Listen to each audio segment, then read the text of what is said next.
UNSIGHTED. This game has a parry, so it makes it into parry review.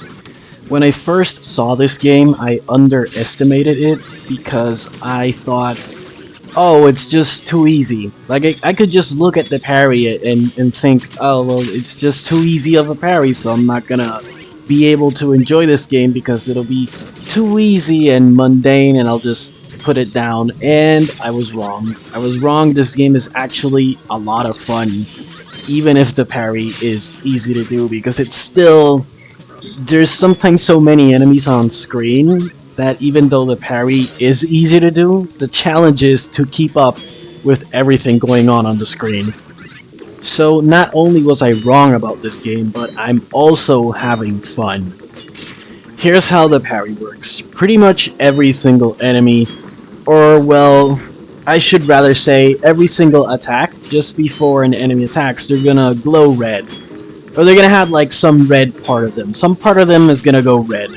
That's when you parry. When you see the red, that's when you parry. You can parry also slightly later after you see the red, but usually for like 98% of attacks, as soon as you see the red, you want to be parrying. So what happens when you parry? The enemy gets staggered and they take more damage. Essentially, when you parry an enemy, you can score a critical attack on them. So you negate damage, the enemy gets staggered, you can deal high damage back to them, and also your stamina gets fully recharged when you successfully parry. So if you think you don't have enough stamina to retaliate and respond to your enemy, that's wrong, because as soon as you parry, you're going to fully recover all your stamina, allowing you to go on the offensive. Now, this game isn't just about combat, even though I wish it was. I really wish it had a little bit less puzzles and a little bit more combat, but the puzzles aren't egregious or annoying, so the game is overall a fun experience. Even when you're not in combat or fighting, the game is like pretty fun. So I was happy to discover how fun this game is, because I had really judged this game, you know? I had a lot of prejudice because of the graphics. I thought, oh, this game is like... I like oversimplified this game in my mind. And the combat is fun, and everything about this game is fun. Just like traversing, doing the puzzles. Like even things that I usually don't like puzzles. Because this game doesn't oversaturate you in any of the things that I don't love, I end up liking the game. Because sure, whenever you're not in combat, you're traversing or doing a puzzle, but you're not doing too much of those things, so it's fine. It's fine that oh, just one little puzzle? That's fine. I'll solve it in like 1 minute and then I'll get back to the combat. So I'm fine with the rhythm and flow of this game. Like the way it throws things at you, I'm fine with it, you know? This game does a good job. It has boss battles, you can parry the bosses, you can parry projectiles, you can parry melee attacks.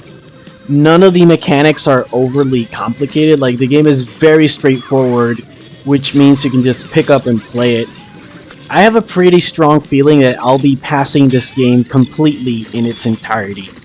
A lot of games, I just pick them up, then I drop them, don't ever play them again. This game, I think I'm gonna pass the whole thing. The game also has a little bit of Metroidvania elements, because it used to be that I could only like jump a little bit, but then I got some like boots that let me jump higher. So it's not a double jump, but it's like a high jump, right? So it sort of works like a double jump in theory. And if you've played Metroidvanias, a lot of Metroidvanias, what they do is you can't jump at the beginning, but then later on you get the double jump ability, and then you can traverse the map in ways that you could not before. And normally I don't like Metroidvanias, but because this game is isometric and I like the combat, well, I don't mind, you know? I actually end up liking it. And that's something I really appreciate when elements that I usually don't like, a game organizes them in a way that then I end up liking things that I usually wouldn't like. And that is great game design, and that's something that this game has. So on the parry metric, we're going to give this game an 8 out of 10. And on the fun and enjoyment scale, we're going to give this game an 8 out of 10 as well. So a total rating of 8 out of 10. So thanks for watching, take care, and enjoy.